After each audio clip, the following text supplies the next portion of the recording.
ഇപ്പോൾ സ്ഥിതിഗതികൾ മാറിയിട്ടുണ്ട്. കൂടുതൽ ഫയർഫോഴ്സ് യൂണിറ്റുകൾ എത്തി തീ ഏതാണ്ട് നിയന്ത്രണ വിധേയമാക്കിയിട്ടുണ്ട്. പക്ഷേ കെട്ടിടത്തിന്റെ ഒരു ഭാഗത്ത് ഇപ്പോഴും ഈ കാണുന്നത് ലൈവ് ദൃശ്യങ്ങളാണ്. അവിടെ നിന്നുള്ള തത്സമയ ദൃശ്യങ്ങളാണ് മാതൃഭൂമി ന്യൂസിലൂടെ പ്രേക്ഷകർ കാണുന്നത്. ഇത് നേരത്തെ ഉണ്ടായിരുന്ന ദൃശ്യമാണ്.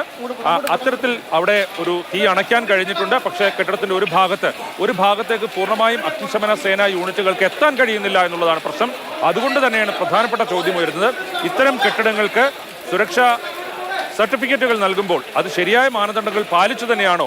ഒരു കെട്ടിടത്തിന് ചുറ്റും എപ്പോൾ വേണമെങ്കിലും ഇത്തരമൊരു സാഹചര്യം ഉണ്ടായാൽ അഗ്നിശമന സേനാ യൂണിറ്റുകൾക്ക് പോകാൻ കഴിയുന്ന തരത്തിൽ അല്ലെങ്കിൽ അത്തരത്തിലുള്ള മാനദണ്ഡങ്ങൾ പാലിച്ചിട്ടുണ്ടോ എന്നുള്ളത് ഇത്തരത്തിൽ ഉണ്ടാകുന്ന തീപിടുത്തങ്ങൾ തുടർച്ചയായിട്ടുണ്ടാകുമ്പോൾ അത് പലപ്പോഴും ഇത്തരത്തിലുള്ള ചോദ്യങ്ങൾ ഉയർത്തുന്നുണ്ട്. നാട്ടുകാരുടെ ഭാഗത്തുനിന്നുണ്ടാകുന്ന പ്രധാനപ്പെട്ട പരാതി അഗ്നിശമന സേനാ യൂണിറ്റുകൾ സമയത്തിന് എത്തിയില്ല എന്നുള്ളതാണ്. 60 കടകൾ പ്രവർത്തിച്ചിരുന്ന KV കോംപ്ലക്സിലാണ് തീപിടിച്ചത്.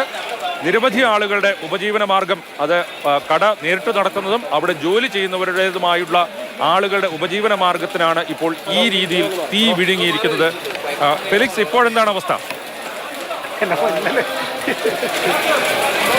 ഇപ്പോൾ ഞാൻ പറഞ്ഞ തീയാണ് കത്തുന്നതാണ്. അതായത് ചെരുപ്പ് ഗോഡൗണാണ്, റബ്ബറിന്റെ ചെരുപ്പിന് ഗോഡൗണാണ്. ആ ഗോഡൗണാണ് ഇപ്പോൾ കത്തിക്കൊണ്ടിരിക്കുന്നത്. അപ്പോൾ ഈ ഭാഗത്തേക്ക് ഇപ്പോൾ ഫയർഫോഴ്സ് എത്തിയിട്ടില്ല. ഇവിടെ തീ അണയ്ക്കാൻ ഒരു ശ്രമവും നടത്തുന്നില്ല എന്നതാണ്. മുൻവശത്ത് ശ്രമങ്ങൾ നടത്തി അവിടെ തീ നിയന്ത്രണ വിധേയമാക്കാൻ കഴിഞ്ഞുവെങ്കിൽ നമ്മൾ ഈ നിൽക്കുന്ന സ്ഥലത്തേക്ക്, ഇത് കടയുടെ ഉൾവശമാണ്, ഈ ഭാഗത്തേക്കാണ് ഇപ്പോൾ തീ പടർന്നുകൊണ്ടിരിക്കുന്നത്.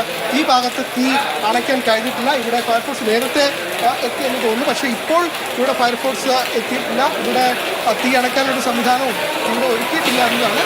തീ ആളി കത്തിയാണ്. മറ്റ് കടകളിലേക്കും അത് വ്യാപിക്കാനൊരു സാധ്യത ഉണ്ട് എന്നതാണ്.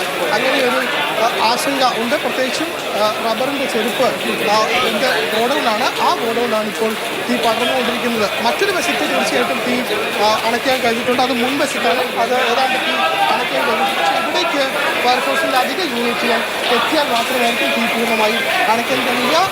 എങ്കിൽ മാത്രമാണ് അത് പൂർണ്ണമായും അണച്ചു ഒരു ആശ്വാസം എന്ന് പറയാൻ കഴിയുക. പക്ഷേ ഇത് രണ്ടാമത്തെ നിലയാണ്.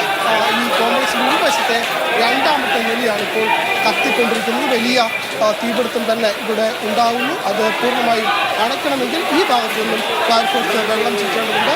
പക്ഷേ ആ സംവിധാനമൊന്നും ഈ ഭാഗത്തില്ല. നമ്മൾ നേരത്തെ നിന്നിരുന്ന ഭാഗത്തുനിന്നാണ് പരമാവധി തീ അണച്ചത്. ഇവിടേക്ക് ഫയർഫോഴ്സിന് യൂണിറ്റ് എത്തിയതായിരുന്നു. പക്ഷേ വെള്ളമോ മറ്റോ ഇല്ലാത്തതുകൊണ്ടാണോ എന്നറിയില്ല. ഇപ്പോൾ ഏതെങ്കിലും ഇവിടെ ആരുമില്ല. ഫയർഫോഴ്സിന് യൂണിറ്റുകളില്ല. പക്ഷേ അതിവേഗം തീ ഇവിടെ ആളി കത്തുന്നുണ്ട്. ആളി കത്തിയാൽ ഇതിങ്ങോട്ടേക്ക് ഈ കെട്ടിടത്തിൻ്റെ ഈ കോംപ്ലക്സിൻ്റെ അറ്റമുണ്ട്. ഒരു 2 കടകളുടെ റൂമ് കൂടിയുണ്ട്. ആ 2 കടകളുടെ സാധ്യതയുണ്ട്.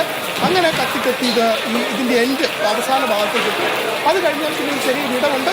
ആ വിടവ് ഒരു 5 മീറ്ററാണ്. അതിനുശേഷം വീണ്ടും വലിയൊരു കെട്ടിടമുണ്ട്. ഈ തീപിടുത്തം പക്ഷേ അപ്പുറത്തേക്ക് വ്യാപിച്ചാൽ അത് വലിയ ആശങ്ക തന്നെയാണ്. സ്വാഭാവികമായും ഇവിടേക്ക് വെള്ളം എത്തിക്കുകയാണ് വേണ്ടത്. ഈ ഭാഗത്ത് നിന്ന് വെള്ളം ചീറ്റി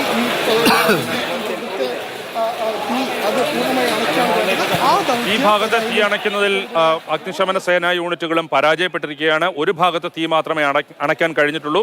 ഈ ഭാഗത്തേക്ക് അഗ്നിശമന സേനാ യൂണിറ്റുകൾക്ക് എത്താൻ കഴിയുന്നില്ല എന്നുള്ളതാണ് പ്രധാനപ്പെട്ട പ്രശ്നം.